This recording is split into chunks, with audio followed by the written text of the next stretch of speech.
철학이자 태도를 묻는 고전 주역.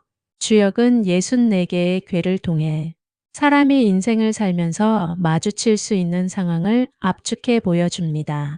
64가지 사례를 통해 우리가 겪을 수 있는 인생 구비구비마다 올바르게 대처할 수 있는 힌트를 주기 때문에 우리는 이 주역이라는 인생 지침서를 가지고 조금 더 지혜로운 인생길을 걸을 수 있을 것입니다. 여러분, 세상을 어떻게 바라보시나요? 무엇을 보느냐보다 어떻게 보느냐가 인생을 결정짓는다면 믿으시겠어요? 오늘은 바로 그 시선의 철학, 주역의 관계를 소개해 드리겠습니다. 이 괴는 사람과 세상, 지도자와 백성, 나와 내면을 어떻게 바라볼 것인가에 대한 철학적 통찰을 담고 있는 괴입니다. 관괴는 풍지간이라고 하며 상괴는 풍, 하괴는 지입니다. 풍은 바람이자 나무, 확산, 부드러움, 지속적인 영향을 뜻하고 지는 땅으로서 수용성, 포용성, 넓고 깊은 수동성을 의미합니다.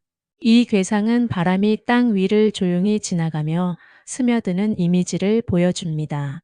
바람은 한 곳에 멈추지 않고 모든 곳에 스며듭니다. 그 움직임은 강하지 않고 부드럽고 지속적입니다. 누구도 강요하지 않지만 누구에게나 영향을 미치는 힘. 이 구조는 지도자나 영향력 있는 존재가 사람들에게 조용히 깊이 스며들며 감화시키는 모습을 상징합니다. 효사의 6단계를 따라가면 한 인간의 시선이 점점 깊어지고 결국은 하늘을 보는 통찰로 나아가게 됩니다. 초육동관, 소인무구, 군자인. 어린 아이처럼 바라보니 소인은 허물이 없지만 군자는 부끄럽다. 아직 분별력이 없는 어린 아이처럼 단순하게 세상을 바라보는 상태입니다. 소인은 자기 중심적인 눈으로 보기 때문에 문제없다고 여기지만 군자는 이런 시각이 부족하고 깊지 못한 것에 부끄러움을 느낍니다. 유기규간, 이여정. 엿보는 듯 바라보니 여인의 정성스러운 태도에 이롭다. 규간은 작은 창으로 조심스럽게 살피는 모습입니다.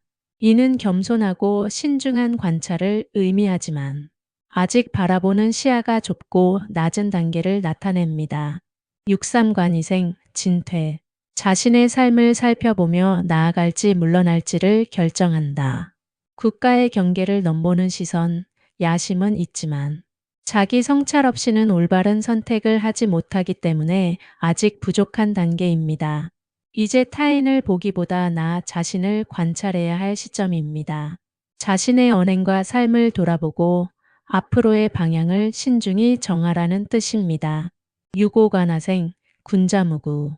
내 삶을 바라보니 군자에게 허물이 없다. 성인이 하늘을 보니 가장 이상적인 지도자의 태도를 표현합니다.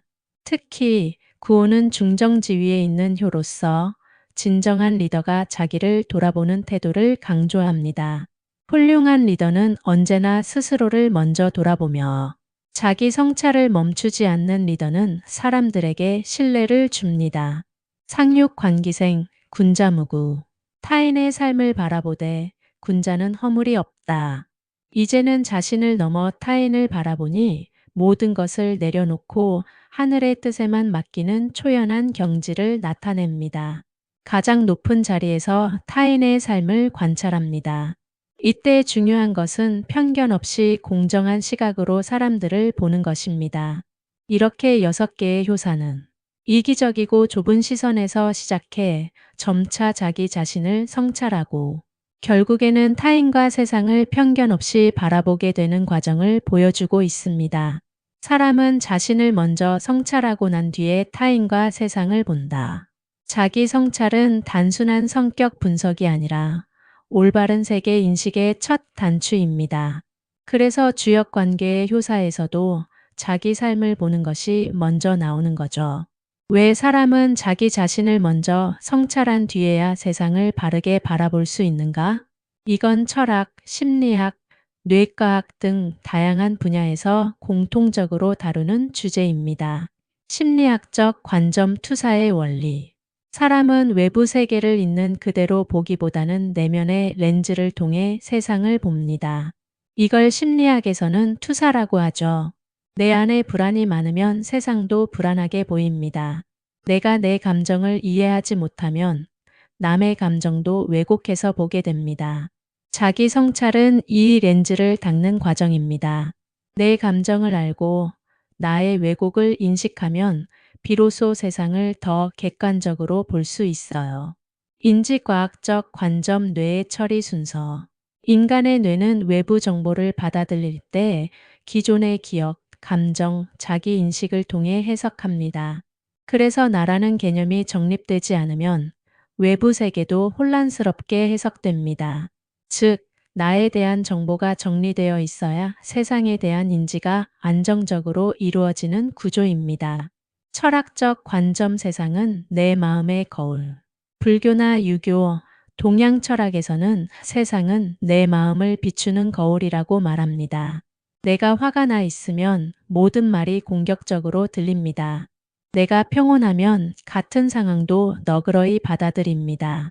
결국 세상을 보기 전에 마음을 닦는 것이 먼저이고 그래야 세상을 바로 본다는 지혜입니다. 바라는 대로 세상이 펼쳐지는 원리.